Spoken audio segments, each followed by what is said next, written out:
इनेस्थीसिया के आलमी दिन के मुनासबत से सर्विसेज अस्पताल में तोरेब का इनाकाद किया गया, जिसमें जना अस्पताल के शोबाए इनेस्थीसिया के सरबराह प्रोफेसर अशरफ ज़िया समेत लाहौर के तमाम बड़े अस्पतालों के शोबाए इनेस्थीसिया के सरबराहान ने शिरकत की। इस मौका पर वर्ल्ड इनेस्थीसिया के हवाले से केक भी काटा गया।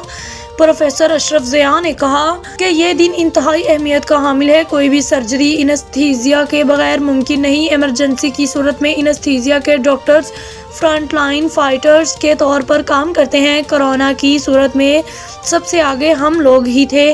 किसी भी अस्पताल का कोई भी शोबा ऐसा नहीं जहां इनेस्थीसिया की ज़रूरत ना हो।